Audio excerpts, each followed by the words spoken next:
Hello and welcome back to Linux Academy. This video is all about classes in Python.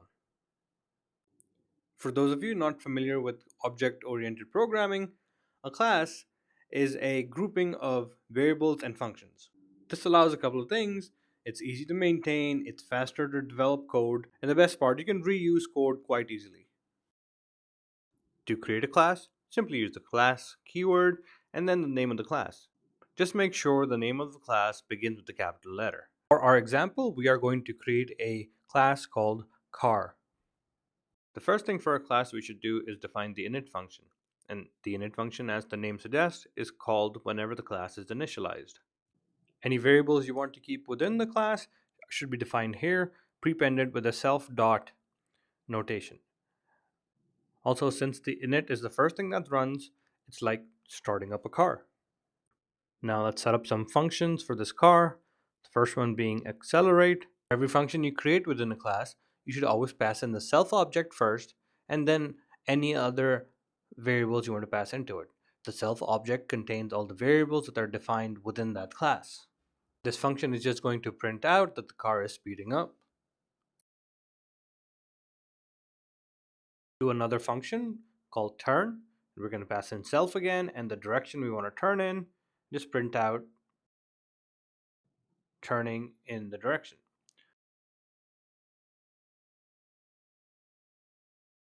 And lastly, another function called stop, which will just stop the car. Now that the class has been defined, just assign it to a variable to initialize it, which also prints out car started. Now let's set the color of the car. Color is a variable defined within the class. To access it, just use car1.color equals red. To accelerate the car, we need to call the accel function. Just do car1.accel, give it a value, prints out speeding up to 10 miles per hour. Similarly to turn right, car1.turn, give it right, and now the car is turning right. And lastly, to stop the car, just do car1.stop. You can also call the vars function on a class variable, which returns all the variables defined within that class. One of the cool things about classes is that you can inherit methods from another class. So for example, let's create a class called racecar and inherit everything from the class car. Now all the functions and variables that were defined in the class car are available to racecar. But since this is a race car, we're going to change up a couple of them. For example, we are going to change the init function, so when you create a class, you can pass in the color of the car. Once passed in, we are going to assign the color to a class variable called color. And set up another class variable called top speed and set it to 200. And print a different message.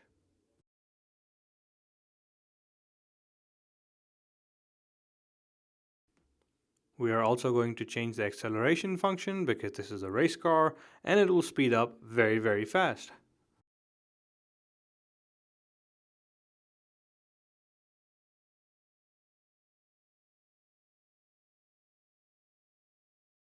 Now I'm going to use the class race car, passing in a color blue and assign it to variable car2. As you can see, blue race car started with a top speed of 200. I can still change the color of the car like before. But now when I accelerate, I get a different message saying speeding up to 10 miles per hour very, very fast.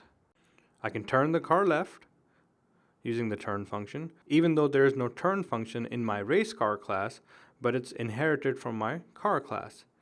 Similarly, the stop function is available from the car class. And just like before, I can use the vars function to print out the available variables in the class. That's it for this video.